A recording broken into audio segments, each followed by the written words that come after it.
concierto de primavera.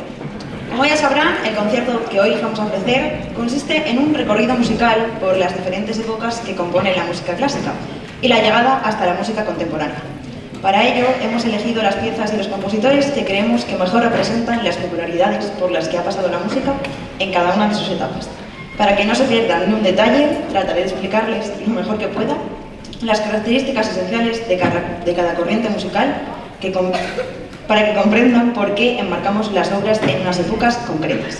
Espero que les sea entretenido, que les guste nuestra interpretación y que en general esta tarde aprendan algo sobre música clásica y merezca la pena. Por mi parte, intentaré no aburrirles demasiado. Ahora les voy a pedir un fortísimo aplauso para el director de la banda, José López Cid.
Barroco.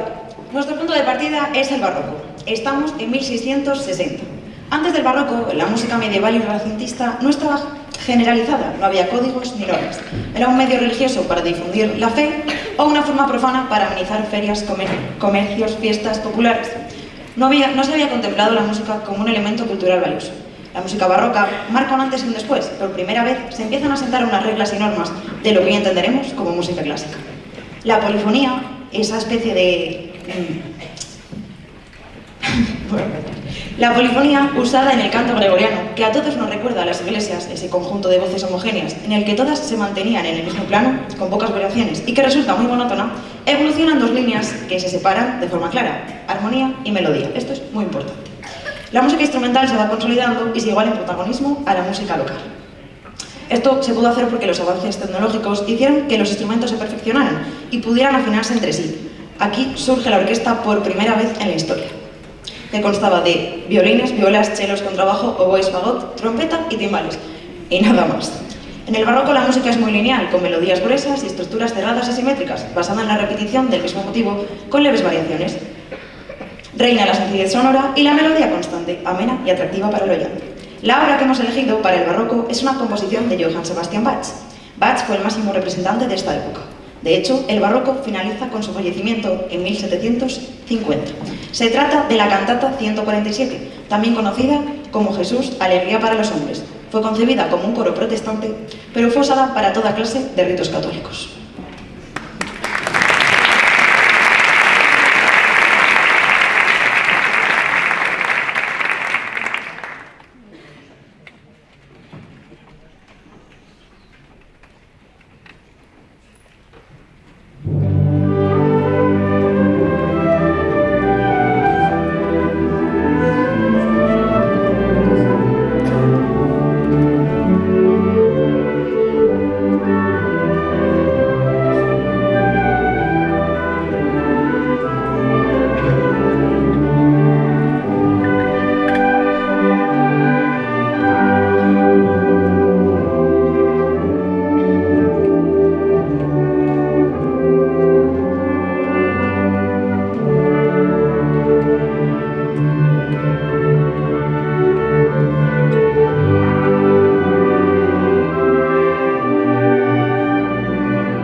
Pasamos a la música del clasicismo. Es 1750 y las ideas de la Ilustración empiezan a influir en el mundo musical.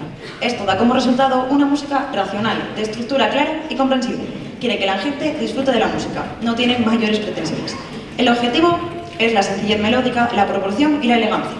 Composiciones que buscaban el ideal de la belleza mediante el equilibrio y que en general son muy alegres. Los músicos clasicistas buscaban que la música fuera igual que en los tiempos de la Roma y la Grecia clásicas, pero como realmente no tenían información de cómo había sido esa música, lo interpretaron. La melodía sigue predominando sobre la armonía. Esta última se limita a un acompañamiento mediante acordes. Las estructuras cerradas en las composiciones se acentúan todavía más. Era como un esquema establecido donde tenían que encajar la obra. Como una fila de sales adosados, la forma de fuera tiene que ser siempre igual, pero por dentro no tienen nada que ver. Así se consiguen melodías cortas, muy fáciles de recordar y de apreciar. Los ritmos son constantes, puede haber cambios de ritmo, pero no son súbitos, están claramente diferenciados dentro de la pieza. Aparecen varios timbres nuevos en la orquesta, debido a la evolución. Aumenta el número de músicos y se sigue dando mucha importancia a la cuerda. Se añaden instrumentos como el clarinete y la flauta y la trompeta en los metales. Desaparece la figura del clave y se sustituye por el director tal y como lo conocemos hoy en día. Nuestra segunda pieza es una fantasía que desarrolla los 4 movimientos de la obertura de Guillermo Tell, una de las óperas insignias de Rossini, compuesta en 1829. Cuenta la leyenda de Guillermo Tell, líder de la sublevación de los cantones suizos que lucharon contra las tropas austriacas en la conquista de su país. El héroe conocido por disparar con arco y flecha a una manzana apoyada sobre la cabeza de su hijo y famoso por su frase, robar a los ricos para dárselo a los pobres.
Romanticismo. El romanticismo empezó a extenderse por Europa durante el siglo XIX, hasta las primeras décadas del XX. Le da mucha importancia al individualismo, a la expresión personal y a la interpretación de la realidad. Podemos empezar a hablar de cierta libertad expresiva, creativa en los compositores. Empiezan a escribir la música según sus gustos, según lo que quieren transmitir, y no para satisfacer las demandas de nobleza, clero y altas esferas de la sociedad de la época, que eran quienes les habían estado encargando hacer las obras hasta entonces. Por primera vez en la historia, los compositores utilizaron la música como un medio de expresión de sus propios sentimientos. Esto es muy importante. Por ello, hay mucha más carga emocional. representada con cambios de ritmo, modulaciones que llaman la atención del oyente y sonidos ambiguos, oscuros y en general un tono bastante menos brillante y alegre que en el clasicismo. ¿Y cómo consiguieron esto? Bueno, pues porque se empezó a extender el uso de las formas menores. ¿Y qué entendemos por formas menores, Ruth? Bueno, pues esto, muy resumido. En música, en composición, existen las modalidades mayores y menores. Y decimos siempre que las piezas construidas en modo menor tienen características tristes, lúgubres, misteriosas. Por ejemplo, muchas marchas de procesión o marchas fúnebres están compuestas en estos modos menores y por ello tienen ese carácter solemne y triste. Bueno, pues estos son los grandes aliados de los románticos. Porque, a ver, los románticos no era lo que nosotros entendemos ahora por románticos, una persona ilusa que lo ve todo de color de rosa porque está enamorado. No. Los románticos, para los románticos todo era sangre, soledad, desasosiego, angustia, destrucción y amor, pero desde el sufrimiento. Eran un poco dramáticos. No les importaba que su música fuera, entre muchas comillas, menos bonita o dulce o agradable para el oyente que en el clasicismo, mientras ellos dejaran claro lo que querían expresar. Se abandona la estructura regular y simétrica y la armonía gana mucho protagonismo y expresividad, a veces más que la melodía. No es solo mero acompañamiento, sino que ahora pretende comunicar. Nuestra siguiente pieza es un extracto del coro de peregrinos de la época de la ópera Tannhäuser, que fue compuesta por Wagner en 1843. Está basada en dos leyendas alemanas de la época. Los temas son la lucha entre el amor sagrado y profano y la liberación a través del amor. Como su propio nombre indica, el coro de peregrinos es una pieza con una potente coral masculina, que a lo largo de su intervención van y vienen de Roma en peregrinación para limpiar sus pecados. Terminaremos la pieza con la parte final de la ópera.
una de esas épocas en la que muchos estudiosos no la admiten como una etapa de la música clásica. Es un punto de discontinuidad histórica y por ello creo que hubiese sido más acertado considerar la música moderna como el punto de partida de la música contemporánea. Los compositores modernos no se ciñen a las normas académicas musicales establecidas durante todos estos años, sino que rompen totalmente con la tradición y buscan la innovación permanente. Los compositores basan sus obras en temas mucho más concretos y visibles para el resto. Se empieza a usar una música como forma de protesta o en apoyo a movimientos sociales y políticos. La orquesta modernista acoge nuevos instrumentos gracias al desarrollo tecnológico. La percusión atraviesa su mejor momento, después de la incorporación de instrumentos de la música estadounidense, latina y asiática. Hasta antes del modernismo, los compositores eran un poco puristas y no permitían la incorporación de ningún instrumento o melodía que no fuera europea, por miedo a perder su esencia musical. Se incorporaron métricas muy inusuales, timbres poco comunes y hasta ahora no utilizados ni instrumentos, nuevas tesituras, uso de instrumentos para otro tipo de sonidos a los que no estaban acostumbrados. Muy importante el desarrollo de la melodía a muchas voces. Tener más instrumentos en la orquesta permitió a los compositores crear muchas más líneas armónicas y melódicas y planos diferentes. Con ello se consiguen obras mucho más potentes, con una sonoridad mucho más sobrecogedora. Vamos a finalizar la parte clásica con una de las obras más famosas de este periodo, Finlandia. Se trata de un poema sinfónico creado con fines patrióticos en 1899 por Jan Sibelius. En él vamos a apreciar dos movimientos diferentes. Por un lado, una melodía brillante, con mucho movimiento, pasajes turbulentos y variaciones, que representa la opresión y la lucha del pueblo finés. En segundo lugar, con un tono más suave y lento, escucharemos lo que el compositor declaró un himno de esperanza. Hoy en día, Finlandia, el país, no cuenta con himno nacional oficial, y el de Sibelius ha sido sugerido en muchas ocasiones para este rol.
espero que os esté gustando el concierto. Llegados a este punto abandonamos la llamada época de la música clásica y nos acercamos hasta nuestros días. La música contemporánea es, sin duda, la más fácil de definir, difícil de definir y de explicar por diversas cuestiones, principalmente porque aún nos encontramos en ella y todavía no está establecido si el concepto de música contemporánea debe aplicarse a toda la música actual de cualquier estilo o exclusivamente a la música destinada a ser interpretada de forma similar a la clásica, escrita para orquesta, banda, grupos de cámara o demás formaciones de este estilo. Estamos a finales del siglo XX, en torno a 1975. A diferencia de otras etapas, su comienzo es muy difuso, porque no hay un hito histórico, una corriente cultural tan marcada. Lo que sí podemos decir es que la música contemporánea continúa con lo que había empezado el modernismo, una incesante búsqueda por nuevos estilos, técnicas musicales, sonoridades, instrumentos, que desemboca en un sinfín de subgéneros musicales que hacen de la música contemporánea una categoría muy amplia. No hay unas características claves y que definan las composiciones contemporáneas, como se ocurría en épocas pasadas. Si algo caracteriza a los compositores recientes es la libertad creativa total. Se acentúa el individualismo personal. Los compositores compiten con ellos mismos y con su estilo. El adjetivo de compositor contemporáneo solo define la generación a la que pertenece, no los rasgos de su música. Con las dos obras que tocaremos a continuación podrán apreciar la gran diferencia de estilo que pueda haber entre dos compositores de una misma generación. Comenzaremos por Spiritual Planets, de Hokoyama, compuesta en 2004. Esta obra consta de 3 movimientos, que el compositor explica así. 1. Esfera en el caos. Representa los eventos caóticos que han ocurrido en todo el mundo y que han afectado a nuestra vida cotidiana. Tsunamis, incendios, terremotos. Muestra la llegada del miedo. El segundo, Almas perdidas, lamenta la sensación de pérdida y de esperanza. El tercero, la iluminación, simboliza la vuelta de la esperanza después de creer que todo está terminado. Según dice el compositor, el planeta se convierte en un mundo congelado de hielo donde ya no se escuchan gritos de sufrimiento ni sonidos de destrucción. Todo parece haber desaparecido. Luego escuchamos que el hielo se derrite lentamente y se convierte en enormes cascadas y ríos profundos. Al final de la pieza, la fuerte luz del sol se filtra entre las nubes oscuras y nos damos cuenta de que es el comienzo de una nueva vida. Y el punto final lo pondremos de la mejor forma posible, con uno de los compositores españoles del momento, Óscar Navarro. Tal vez recuerden a este compositor porque hace 5 veranos tuvimos el placer de realizar con él un monográfico en la Plaza Mayor de Benavente. Navarro nos presenta Trips, Viajes, un poema sinfónico escrito en el verano de 2005 durante sus viajes entre distintas ciudades de Alemania y España. En sus 2 movimientos, el compositor describe las sensaciones y los estados de ánimo por lo que pasa cualquier viajero: alegría, tristeza, emociones fuertes y grandes momentos de melancolía. Los temas de carácter rítmico nos recuerdan al constante ajetreo, coches, maletas, prisas y todo lo que rodea un viaje apresurado donde no existe lugar para descanso. Los temas lentos nos sumergen en momentos melancólicos una vez caída la noche, minutos en los que los recuerdos se mezclan con la soledad, ofreciéndonos estas melodías interminables y unas armonías que nos conducen casi sin darnos cuenta al final de la obra, en la que se describen los emocionantes trayectos en avión, las visitas a grandes ciudades y sus monumentos y la tan esperada vuelta a casa. A ver si notan las diferencias entre cada una.